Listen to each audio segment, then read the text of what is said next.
इसमें बालाघाट के अंदर इसका नाम क्यों रखा गया, मैं थोड़ा दिमाग लगा रहा था तो बालाघाट में अपना वो बल है जिस आत्मबल के भरोसे से हिमालय जैसी कठिन चुनौती को भी पार करके आपने संभव करके दिखाया।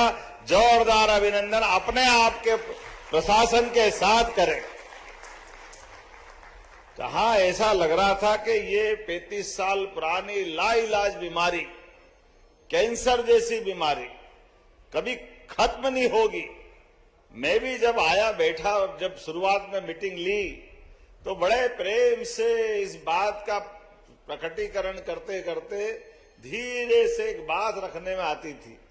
न कहा ये बात तो सही है कि हमारे यहाँ अतीत में बहुत सारी घटनाएं हुई और ये बात भी सही है कि हमारे जवान उनसे निपट रहे हैं, लेकिन ये बात भी सही है कि हमारे यहाँ पिछले 10 साल में अब कोई बड़ी घटना नहीं हुई है। इसका मतलब अंडर कंट्रोल है और उनने भी मान लिया कि हमको शांति चाहिए तो मध्य देश के कुछ हिस्सों में आ जाए। हमारी सरकार के गठन के बाद हमने सारे वरिष्ठ अधिकारियों के साथ इस विषय पे डिस्कशन करते हुए यशस्वी प्रधानमंत्री के साथ माननीय गृह मंत्री का भी जोरदार अभिनंदन श्रीमान अमित शाह जी का, माननीय मोदी जी का भी करें, जिनके नेतृत्व में आज पूरे देश के अंदर सच में लाल सलाम को आखिरी सलाम करने का संकल्प किया गया।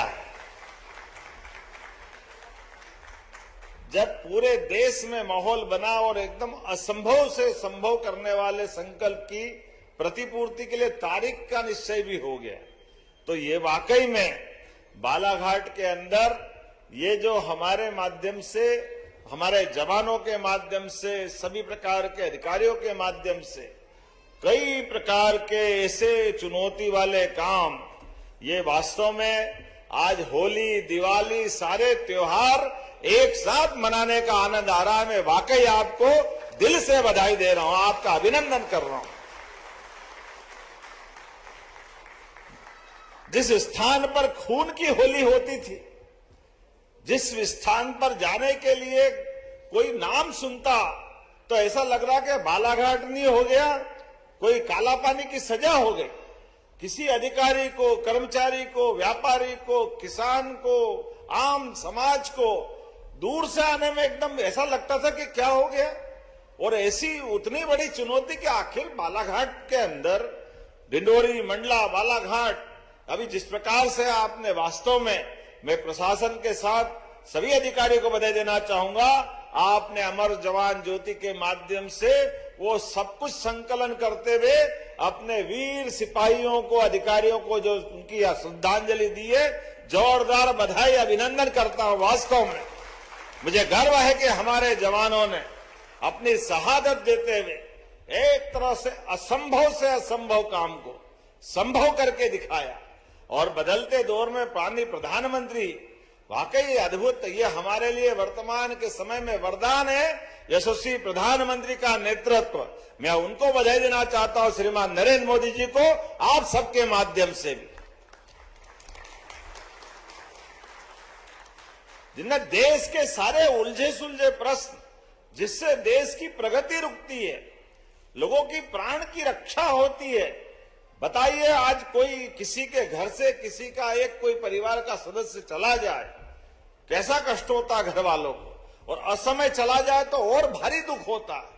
लेकिन हम में से तो आज यहां देख रहे थे जब प्रदर्शनी के दरमियान, तो कई सारे पुलिस के जवान, अधिकारी, उनके पिता, किसी के परिवारजन, कोई साथी बिछड़ गए और वो दूसरी पीढ़ी आ गई। लेकिन उनकी हौसले की परिपूर्ति हमारे इस संकल्प से होती है कि गर्व से कह सकते कि हाँ, मध्य प्रदेश की धरती पर अब कोई नक्सलवादी बचा नहीं है। हमें इस बात का संतोष और इस बात का गर्व है।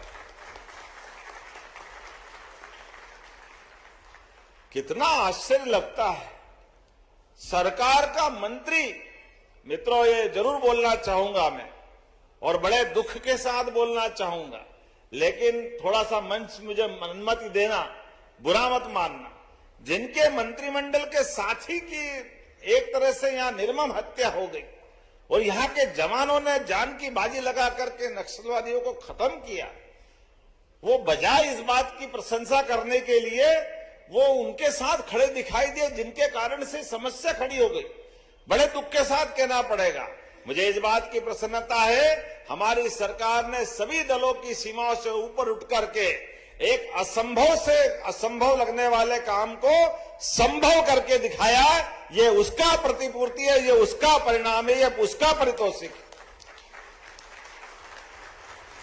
और इसीलिए इस अवसर पर मैं घोषणा भी करना चाहता हूं कि जब हमारे जवानों ने ये दुनिया के सामने, देश के सामने यशस्वी प्रधानमंत्री के नेतृत्व में, माननीय गृह मंत्री के मार्गदर्शन में, जब ये इतना बड़ा उपलब्धि वाला एक अपना बड़ा मुकाम हासिल किया, और इसकी मुकाम की कीमत भी कोई मामूली बात नहीं। 38 वीर जवानों ने अपना सर्वोच्च बलिदान अर्पित किया है।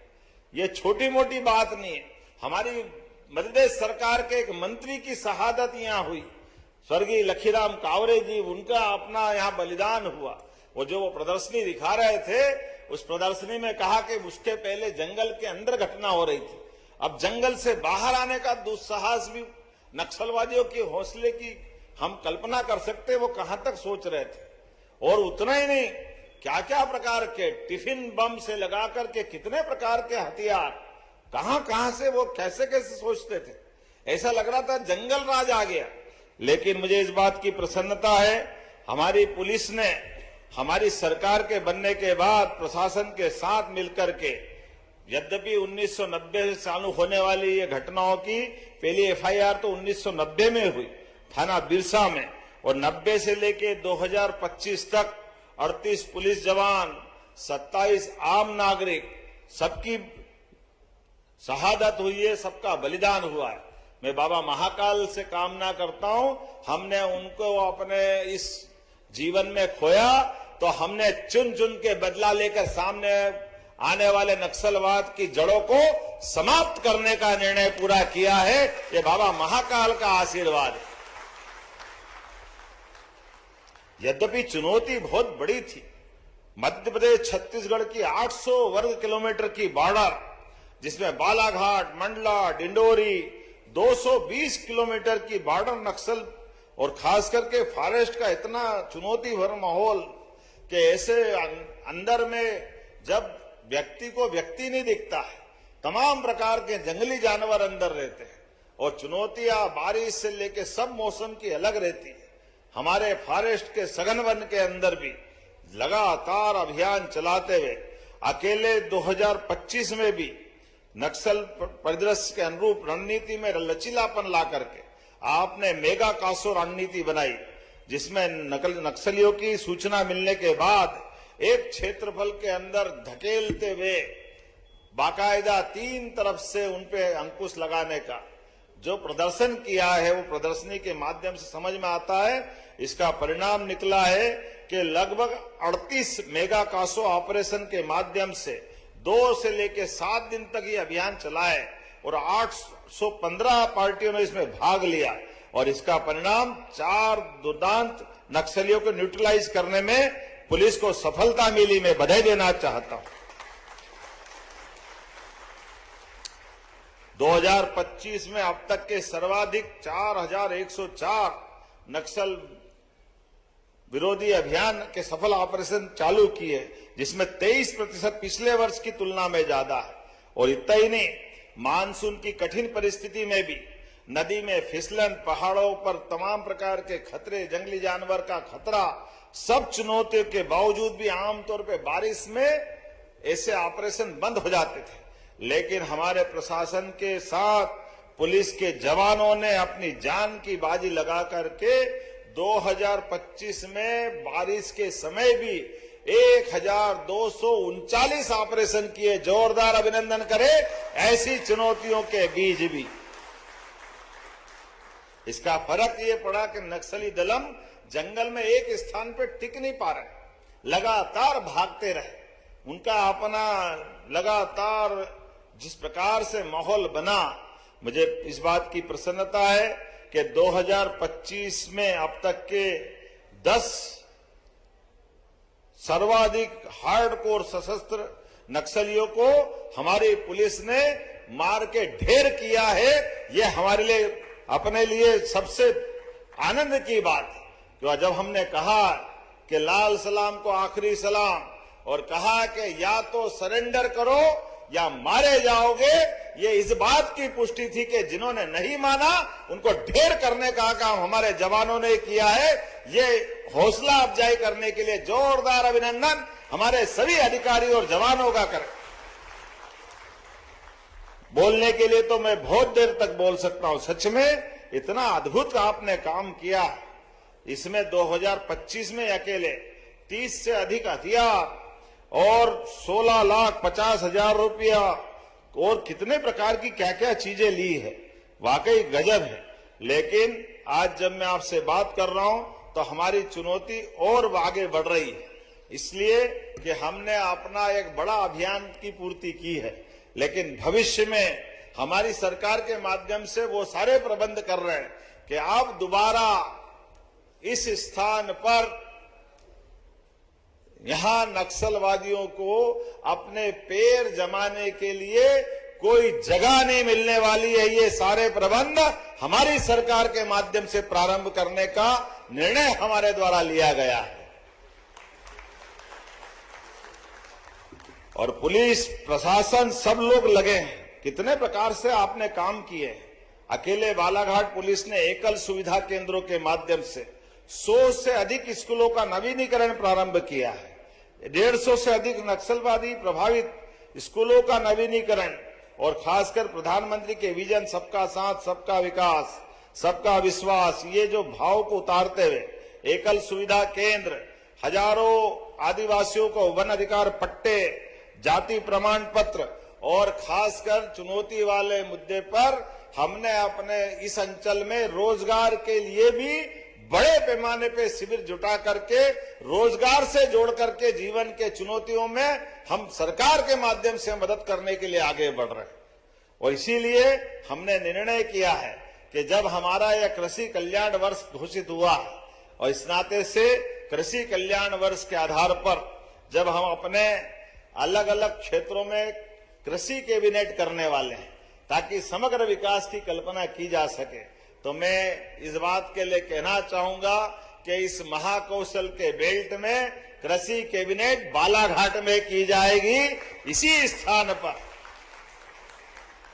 जहां हमारे लिए माननीय हमारे लिए तो दल की सीमा नहीं, सरकार के लिए कांग्रेस बीजेपी सारे विधायक बैठे हैं। पूरे मंच का अभिनंदन कर दो एक बार जोरदार तरीके से कि इस अभियान के माध्यम से इस बात की पुष्टि भी की जाएगी कि कोई बात नहीं, हमारा प्रशासन या हमारी सरकार के समय लिखीराम कांवरे जी के साथ जो घटना हुई वो घटना कायराना घटना थी। हमने उसका भी बदला लिया और केवल एक मंत्री क्या, मुख्यमंत्री सहित सारे लोग कैबिनेट करने आएंगे और यहां बैठ करके सरकार के माध्यम से चुनी हुई सरकार के उत्तरदायित्व का एक तरह से निर्वहन भी करेंगे। समूचे विकास की परिकल्पना के आधार पर भविष्य में यहां सभी क्षेत्र की संभावनाओं के लिए किसान, महिला, गरीब, युवा, हर एक क्षेत्र के विकास के लिए विस्तार से बात करते हुए सच में आज के इस पूरे आयोजन के लिए मैं आपको इस बात के साथ कि आने वाले समय में हम बहुत जल्दी यहाँ मिलेंगे। आज अमर जवान ज्योति आमतौर पर हम दिल्ली जाते थे, लेकिन एक ऐसा बढ़िया यहाँ एक अपना स्थान बना है जहां आज के बाद हम पूरे बालाघाट और प्रदेश और देश वालों को आमंत्रित करेंगे। एक बड़ी विजय का लघु स्थान बना करके सब कुछ देने का प्रयास किया है। मैं उसको लोकार्पण की घोषणा भी करता हूं और आप सबके माध्यम से एक बार फिर इस बड़े अभियान की सफलता के लिए सबको बधाई देना चाहता हूं। बहुत बहुत धन्यवाद। भारत माता की जय।